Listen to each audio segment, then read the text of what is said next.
great is God, exalted in power, majestic above all. The heavens tell of his greatness. The skies display his awesome craftsmanship.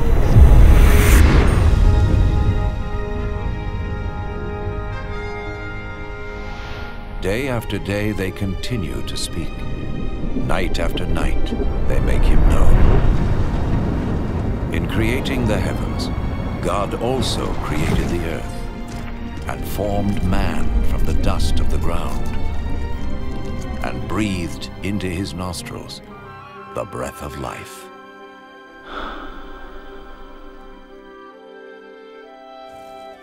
The God of love created man and woman in his own image to have a relationship with him. And so in the beginning, they revered and honored God and lived in harmony with him.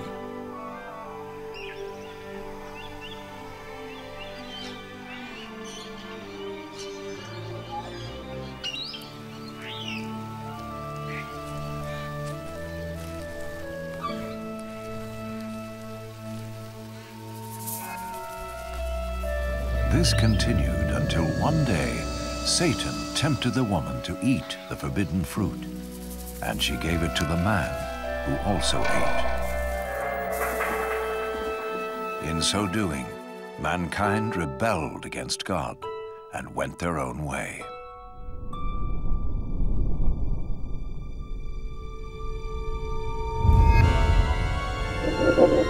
As a result of this sin, mankind was separated from God and was thrown out of the Garden of Eden.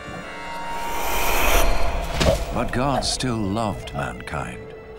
It was never his desire to be separate from those he created. Yet how could God be holy and the source of perfect justice if he did not judge mankind for their sin? In his holy book, God reveals his plan to save the world from his judgment.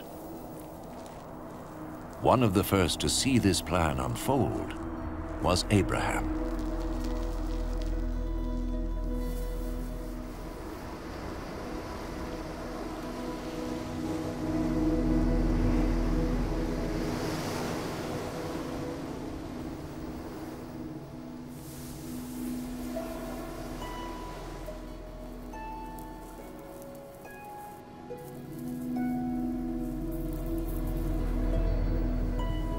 Abraham was a righteous man, whom God promised to bless and make his descendants as numerous as the sand of the sea and the stars of the sky.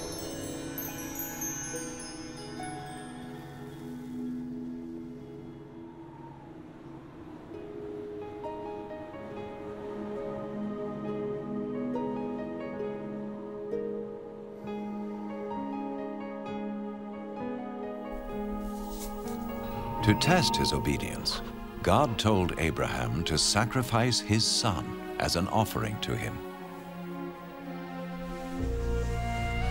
Abraham trusted God and sought to obey him.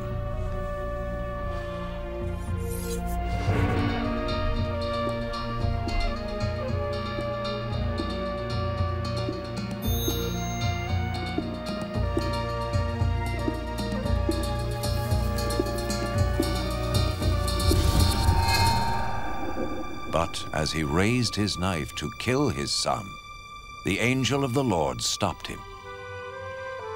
He saw that Abraham feared God and was willing to obey him. Then Abraham saw a ram caught by its horns in a thicket, and he sacrificed the ram instead of his son as an offering to God. And so God showed Abraham that a lamb or similar animal was to be slain as a temporary covering for sin until God would provide his ultimate sacrifice to pay for the sins of mankind. Instead of sin separating man from God, the sacrifice would restore their relationship. The Holy Scriptures speak of one who was to come and be the ultimate sacrifice for the sins of the world, As the ram took the place of Abraham's son, so this one who would come would take man's place, so he could be forgiven. Some refer to this person as the Messiah, the one who would come and reconcile the world back to God once and for all.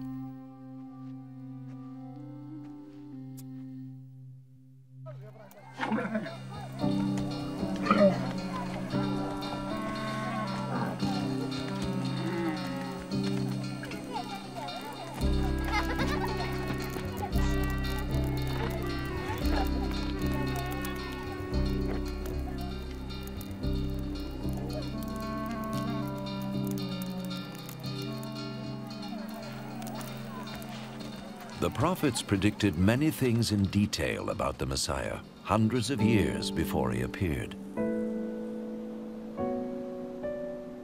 The prophet Isaiah foretold that his birth was to be a miraculous one. A virgin would conceive a child who was to be called, in a spiritual sense, the Son of God.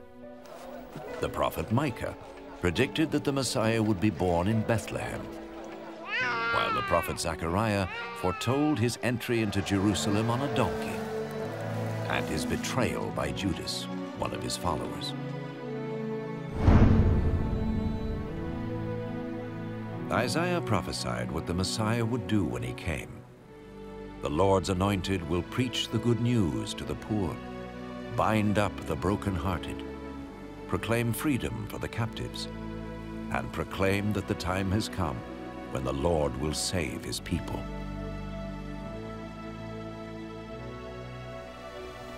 So who was the Messiah?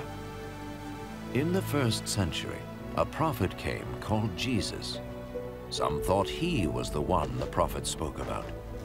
Could this be? Did his life fulfill what was predicted of him? Was Jesus more than a prophet? What follows is his story, based on eyewitness accounts as recorded in the Holy Scriptures. An actor plays the part of Jesus, and though no actor is worthy of such a role, it has been done so that we may understand and benefit from the life of Jesus.